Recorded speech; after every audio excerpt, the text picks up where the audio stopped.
HitFilm 3 Pro contains a variety of masking tools, which enable you to control which parts of a layer are visible. I'm Axel Wilkinson for HitFilm.com, and we are going to look at the basics of using masks right now to get you started. You can download the project file I'll be using if you want to follow along step by step. Masks can be drawn directly onto your layer in the HitFilm viewer of any composite shot. We have three mask tools in the viewer: the rectangular mask, the ellipse mask, and the freehand mask. Select the rectangular mask tool, select the layer you wish to draw on, and drag a rectangle. The area inside our mask is kept, and everything else is hidden. If you hold Shift while dragging, you can constrain the mask to a perfect square. Hold Alt or Option on Mac, and you can drag from the center. Hold Alt-Shift or Option-Shift on Mac, and you can drag a perfect square from the center. The same constraints apply to the ellipse mask. Select the tool, select our layer, then drag an ellipse. Hold Shift and you can create a perfect circle.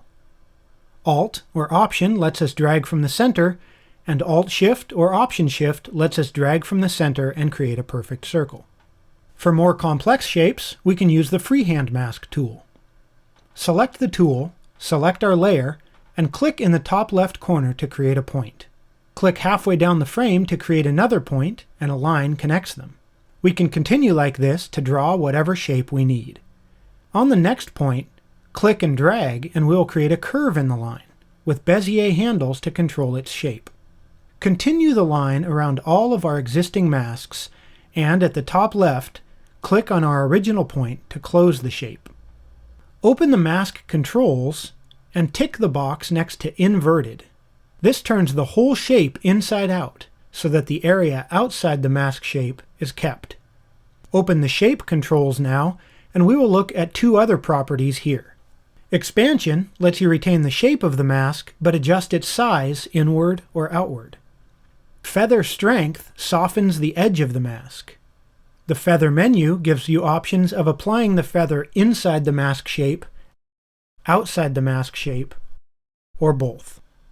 Let's delete this layer with its masks now, and look at how we can use keyframing to control the shape and position of a mask over time. Let's start by duplicating our video layer and turning off the lower copy. Now, select the Elliptical Mask tool, select our top layer, and drag a mask around this woman's face. Add a strong feather to the mask so its edges will blend with the layer underneath. In the Transform controls for the mask, find the Path property and enable keyframing for it. Now advance to the end of the timeline and use the Selection tool to adjust the mask so it covers her face again. Now move through the shot, finding the places where the alignment is off and adjusting it. Try to find the frames where the mask is the farthest out of place and adjust it there. This will keep the number of frames that need adjusting to a minimum. Now, with our mask in place, let's put it to use by adding some effects. We are going to gradually darken everything outside the mask so her face is highlighted. Enable the bottom layer, select the Effects panel, and search for Curves, and drag curves onto the bottom layer.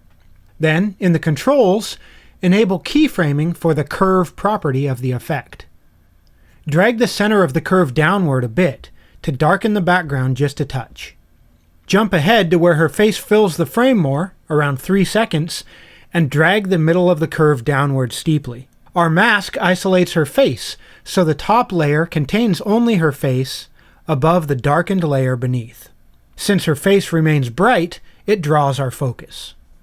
HitFilm 3 Pro has several options for more advanced masking as well. The Set Matte effect lets you take the shape of one layer and apply it to a different layer like a stencil.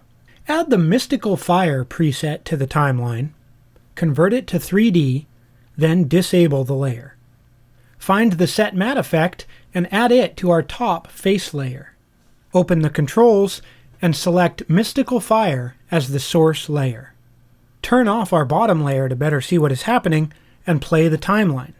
Our video takes on the shape of the fire effect. You can also use the planar tracking in Mocha HitFilm to create tracked masks, which greatly simplifies creating masks for moving shapes with greater detail. This will be covered in a future tutorial. Our next video will discuss the basics of tracking in HitFilm. Tracking is an essential aspect of compositing, so please subscribe if you haven't yet so you don't miss it.